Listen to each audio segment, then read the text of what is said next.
Hello, welcome back to my channel. This is Venesita. Guys, magluluto tayo ng Simay instant mussels.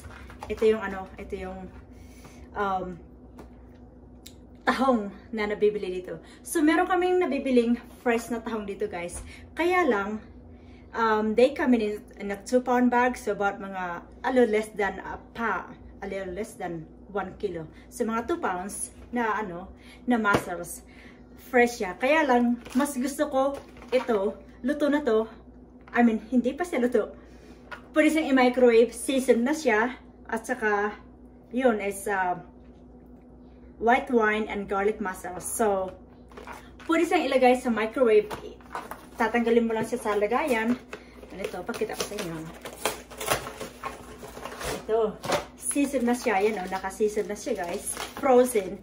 Mas gusto ko siya, 1 pounder lang siya. Mas gusto ko siya kaysa sa sa fresh ones dahil karamihan dito is malasa na siya at saka mura pa. Minsan nabibili siya pag nag-on-sale is mga $2, ganito, $2.50 pag nag-sale siya. Minsan nga lang $1.50 depending kung kung ito 1 pound na to. Samantalang pagka fresh siya, nasa $7.99. Never siya nag-sale. $7.99 yung 2 pounds. So, ito talagang perfect size lang sa akin kasi pag 2 pounds, masyadong marami. Kaya, although nakakain ko yun lahat, for sure, kaya lang, I really don't need it that much. So, ito is perfect kasi malasa na siya. So, instead of putting this in a microwave, ilalagay ko siya sa pan. Kasi lalagyan ko siya ng sabaw with organic spinach.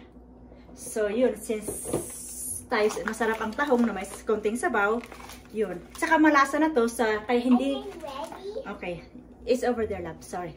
So, like I said, mas gusto ko siya dahil seasoned na siya. So, hindi mo na siya kailangang gisahin pa or ang nilalagay ko lang dito is nilalagyan ko siya ng sabaw kasi medyo maalat siya pag microwave mo lang siya ganito. Tapos, I think it's about 6 minutes. Microwave siya. Masarap siya sa pasta, rice of course, kung ano man ang naisipan nyo. Barley or couscous or quinoa. So, yun. So, ito ang gagawin natin. Papakita ko sa inyo yung mais sabaw. So, ito guys, ko lang tong ating stove. Tapos, like I said, hindi mo na siya kailangan i-season pa kasi season na siya eh.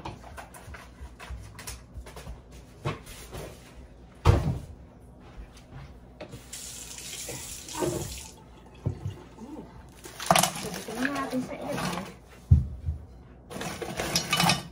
Frozen siya. So,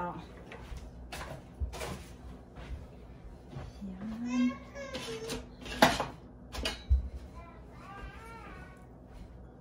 Tapos ilagay na rin natin yung sabaw para netimpado siya. Medyo pagka maalat siya eh.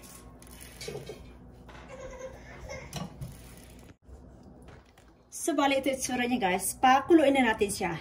Yan. Dito kasi guys sa Amerika, since mga busy ang mga tao, kaya maraming mga pagkain na ready-made na siya, na naka-frozen na siya, na pwede siyang i-microwave na lang or i-bake na lang sa oven dahil nga a lot of time na wala talaga mga busy ang mga tao rito, lalo may mga anak ka, tapos nag-work ka at the same time. Yun. So, why not take advantage? Kasi kung kasi sarap din lang naman, yun ang ginagawa ko. So, like I said, ito, nag-stock ako nito sa freezer namin sa garahe. May malaking freezer kami sa garahe, kaya doon ko nilalagay ito. Tsaka guys, ang advantage kasi pag binili mo ito ng frozen, dahil pag binili mo siya ng fresh sa store, 2-pound bags, a lot of times, may mga patay na siya eh. So, maliban na lang kung pagdating, bibili mo pa agad. Pag once na pabuto ng 2 to 3 days or 4 days, minsan kasi, sa store, nagdi-display sila hanggang 7 days eh. Kaya, marami sa 2 pounds nga siya na bag, marami sa mga mussels, patay na siya. Kaya, hindi yan siya masarap. Alam mo naman ang lasa ng mga patay na mussels is no good. So, ayan guys, kumulo na siya. Titikman na natin siya. Kung kailangan pa na ba natin siyang dagdagan ng asin. Oops, tamang-tama lang talaga guys. Tamang-tama lang. Kasi pag minaikrowave mo siya, may pagkamaalat siya. Tsaka malasa siya kasi nga may red wine na siya. White wine, tsaka garlic. So talagang season na siya guys. Kaya ang lalagay ko dito is the organic spinach. May leftover akong organic spinach. So, that's perfect. So, yun. Tumasipa sa aking face.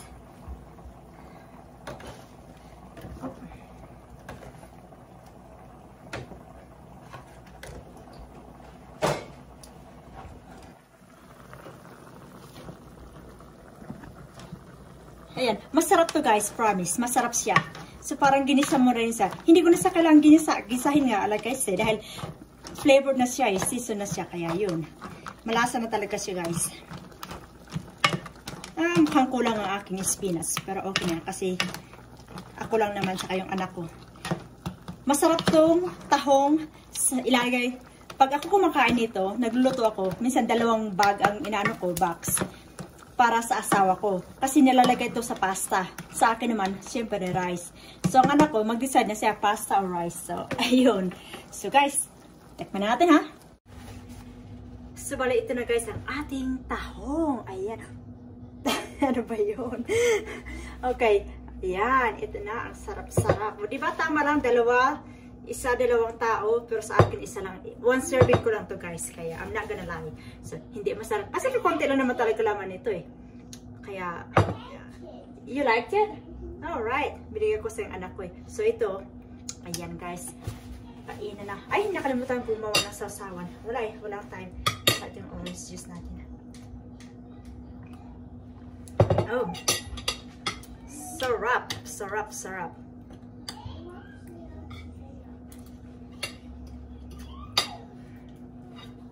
Ay, pagkalami ay ang sarap guys. Sarap ng tahong ni Vinisita.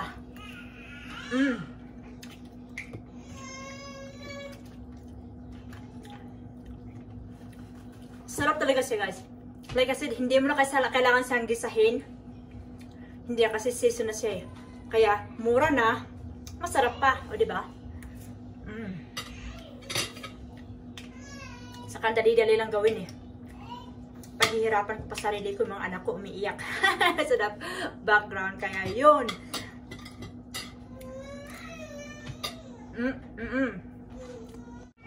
So ayan guys, ating ipagpatuloy ang paglamon.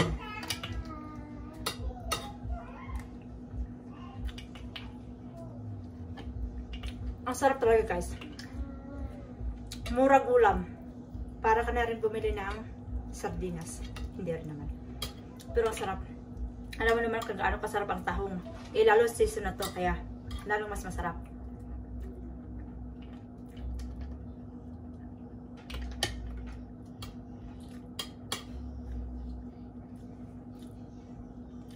Ang dali-dali pang lutuin.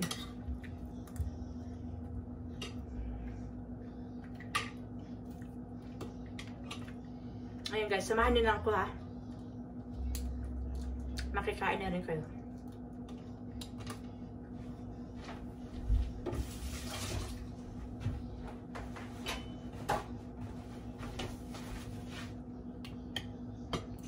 Ang sarap talaga ng sabaw. Si tama-tama lang. Hindi mo na kailangan dagdagan pa. Malasang-malasa siya.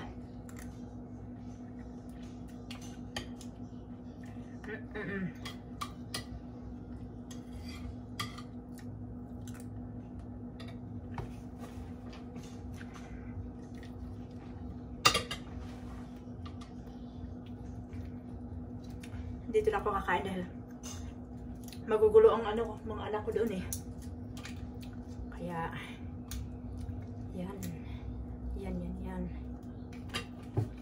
Sarap ng tahong ni Vinisita.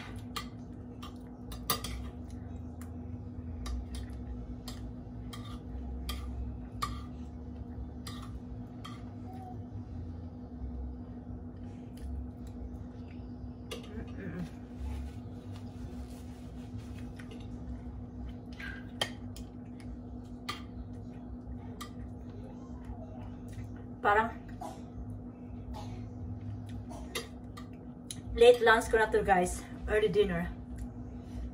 It's like 5:15. Dahil wala akong wala akong lunch kanina eh.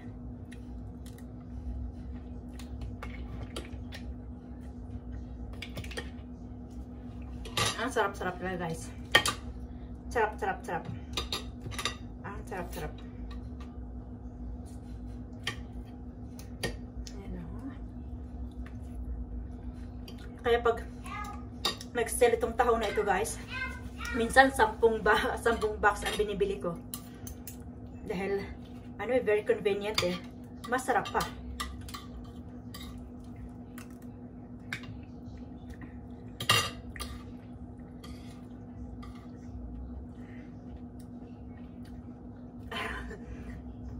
I'm not gonna lie. Ay, masarap-sarap guys. Gutom na siguro ako. Super.